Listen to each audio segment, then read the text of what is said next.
Hi everyone, welcome to my channel. So I want to show you guys a couple of very interesting videos. And the first video I'm going to show you is an interview with President Trump regarding this very article right here. So President Trump was recently briefed by the Pentagon on UFO sightings. But when you think of UFO, what do you guys think of? So UFO just means unidentified flying object. So it could be unidentified to us because we don't know what it is. It could be a military aircraft that we have no idea about.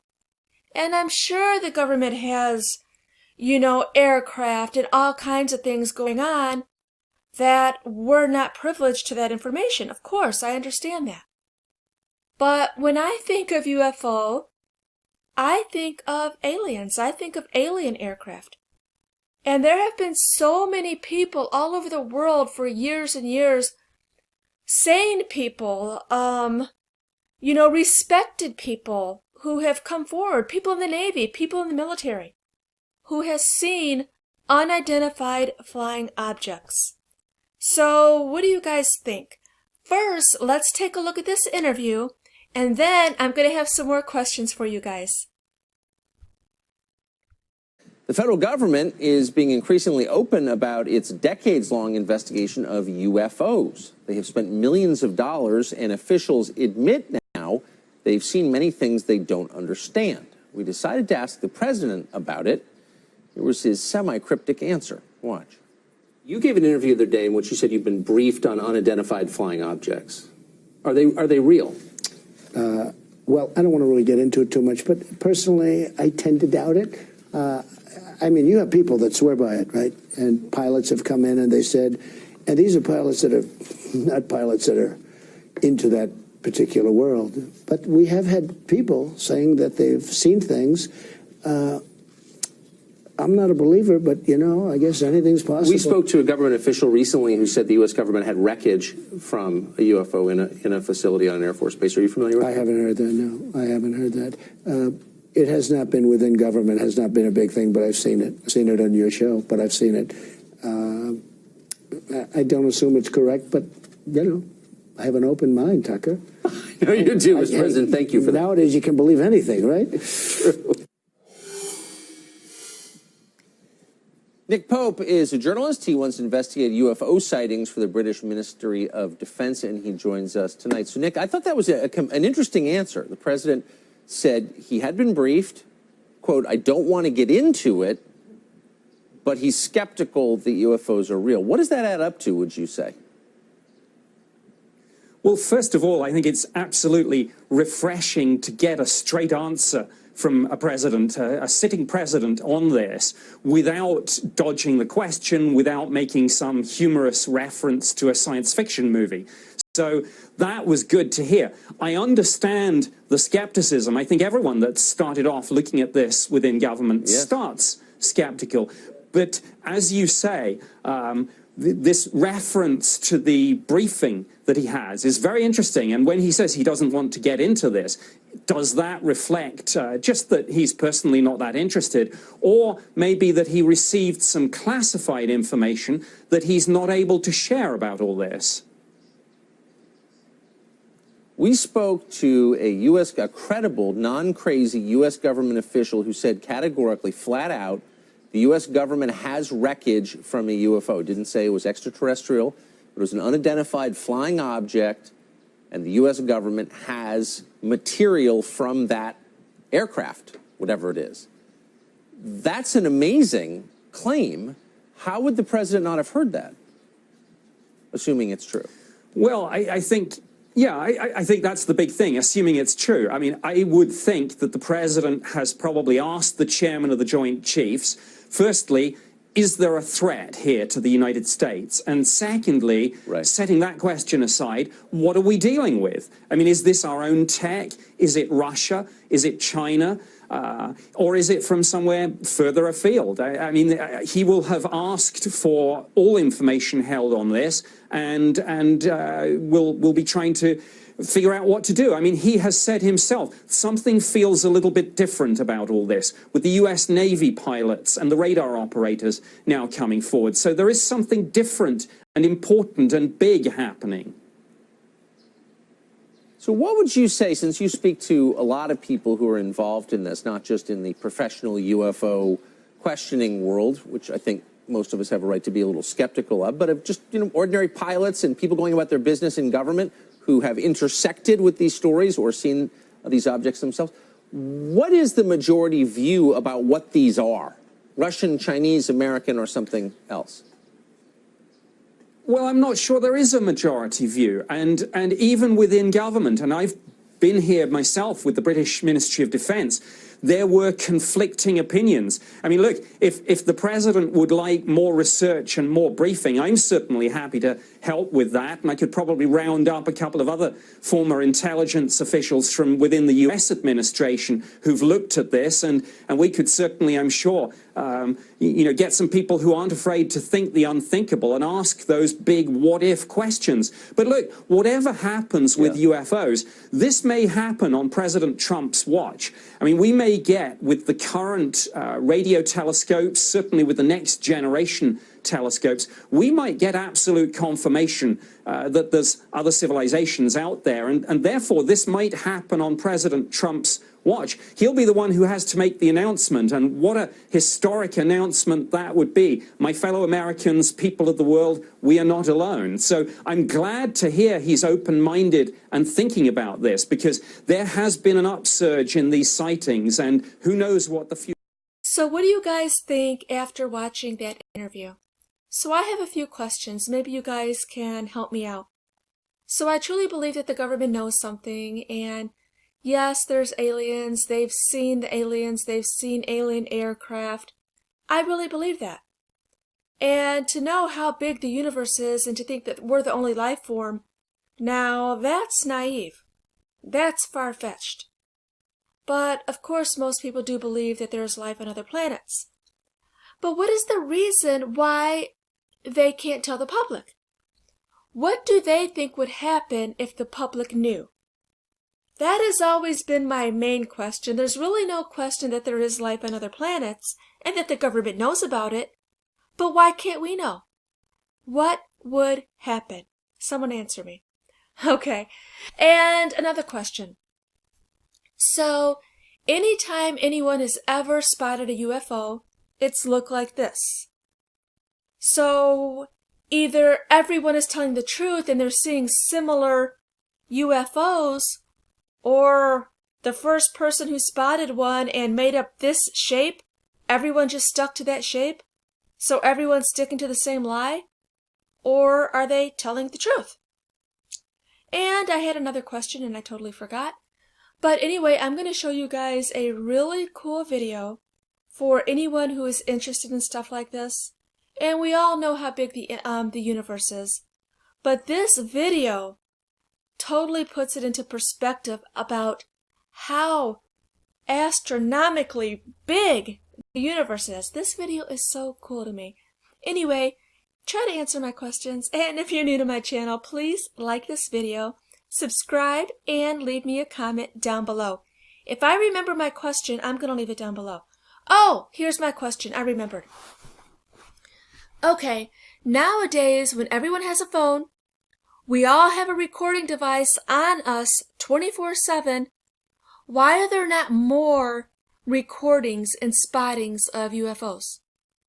So if I saw a UFO, I'd be recording that. That'd be a YouTube video. I don't care if the beam was coming down and I was about to be abducted. My camera is going to be out. I'm recording that. It's going to be uploaded to YouTube eventually. So why now, when everyone has a camera, everyone has a phone on them all the time, how come there's not more videos? That was my other question. Anyway, now let's take a look at this really, really cool video. Thanks for watching, guys.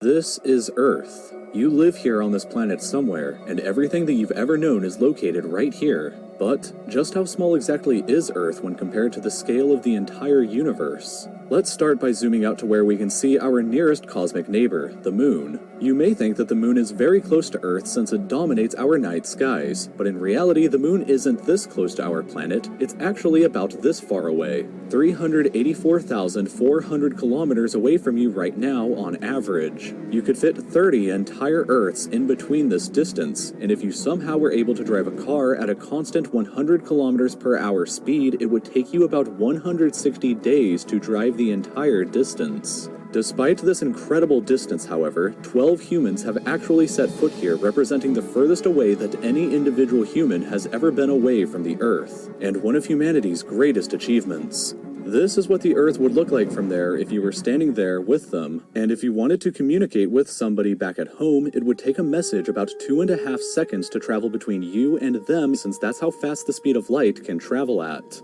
This is a photo that was taken on Mars, and that tiny dot that you see there is Earth as seen from the Martian surface. On average, Mars is an incredible 225 million kilometers away from Earth, but that distance can be as high as 401 million kilometers. That means that whenever humanity finally gets around to landing a human on the planet, that person will be 986 times further away from Earth than the astronauts who landed on the Moon were. In addition, the time delay for sending a message from Mars back to Earth isn't just 2.5 seconds, it's actually more like 20 minutes each direction, which would render instant communication in the event of an emergency impossible. When we zoom out even further away, we can find the Voyager 1 space probe, which is the furthest away man-made object from Earth. It is currently located 138 AUs from the Earth, AU meaning astronomical unit, which is the distance between the Earth and the Sun, which means that Voyager 1 is 138 times further away from us than the Sun is. At some point on its long voyage, Voyager 1 turned its camera around and took this photograph. It may not look like much at first, but in my opinion, this is the greatest single photograph ever taken in all of human history. This tiny, pale blue dot is Earth, and I don't think that anybody has ever said something as amazing about this as Carl Sagan when he said, "If you look at it, you see a dot. That's here. That's home. That's us. On it, everyone you ever heard of, every human being who ever lived out their lives. The aggregate of all our joys and sufferings, thousands of confident religions, ideologies, and economic doctrines. Every hunter and every forager, every hero and coward, every creator and destroyer of civilizations, every king and every peasant, every young couple in love, every hopeful child, every mother and every father, every inventor and explorer, every teacher of morals, every corrupt politician, every superstar, every supreme leader, every saint and sinner in the history of our species lived there, on a mote of dust suspended in a sunbeam. Voyager 1 is currently traveling at 17 kilometers every single second, but even at that speed, it won't break out of the reach of our solar system for another 30,000 years. Once we go beyond the solar system, we arrive in our interstellar neighborhood. Here we shift to the light-year unit of measurement, which is the distance that light travels in a full Earth year, or about 9.461 trillion kilometers. The star Proxima Centauri here is the closest other star to us other than our Sun, but it's still 4.24 light-years away from us. To put that into perspective, if it was heading in the right direction, it would still take Voyager 1 over 70,000 years to reach it. In other words, if you drove your car at 100 kilometers an hour like in our previous example to the Moon, it would take over 6 times longer than the entire age of the universe is just to finally get there, and it wouldn't even exist still when you arrived. When we zoom out even further, we can see the entire Milky Way galaxy, inside of which Earth is located right here. This yellow dot is the furthest extent of humanity's radio broadcasts throughout history, which means that any possible aliens who live outside of this range are totally unaware of humanity's presence. It's complete silence outside of this yellow dot as far as we are currently aware, but the entire galaxy spans over 100,000 light years from end to end. There are over 100 billion stars and over 100 billion planets inside of our galaxy. But you have never seen the full glory of the galaxy at night, because 99% of the stars that you can see with the naked eye are limited to this small, tiny region right here. But even this massive galaxy is nothing compared to the rest of what's out there. Zooming out even further and But even this massive galaxy is nothing compared to the rest of what's out there. Zooming out even further and we arrive at the local group of galaxies, a collection of 54 different galaxies that is about 10 million light years across. But zooming out even further and we can see the Virgo supercluster, of which the local group here is just a tiny segment of. There are at least 100 other groups of galaxies just like our own local group inside of here, and the distance from one side to the other is a mind-numbing 110 million light years. But even the massive Virgo supercluster is nothing but a quiet and tiny lobe of the Great Laniakea supercluster, an enormous structure that is home to our galaxy as well as 100,000 other galaxies. The distance from one side to the other is 520 million light years, but from even there we can zoom out all the way to the entire observable universe and see that even the titanic Laniakea supercluster is just a tiny and insignificant part of everything. This is the observable universe, and it contains everything that we know of. It is home to at least 2 trillion different and individual galaxies, which together contain more stars than there are grains of sand on the entire Earth. The distance from Earth to any side of the observable universe is 46.5 billion light years, which means that the entire width is 93 billion light years across. What's perhaps even more interesting, however, is what actually lies beyond the observable universe.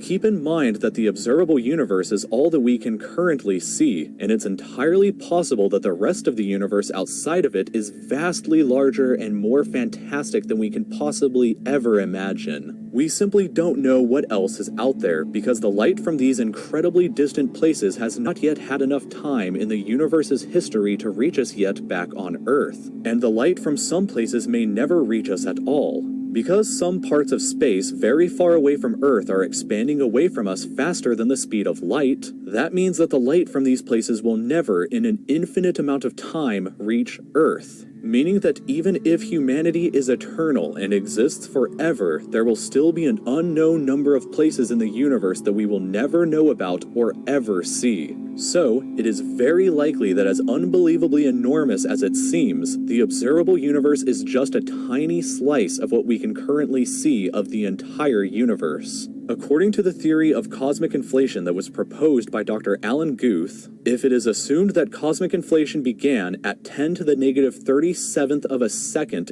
after the Big Bang, and with the assumption that the size of the universe before inflation began was equal to its age times the speed of light, then this would seem to suggest that at the present day, the entire universe is 150 sextillion times larger than the observable universe. That number for reference looks like this, with this many zeros. Let this number sink in for just a moment. This would be similar to you thinking that the entire observable universe, everything that you could see, was the size of a light bulb, but then realizing that in reality the entire universe is larger than the former planet of Pluto. Imagine a light bulb in the center of Pluto, but we inside the light bulb were totally unaware that Pluto existed outside of it, and that's a similar situation to this. We are all so unbelievably small, but you shouldn't worry, because all that means is that there is so much left out there for us to discover together.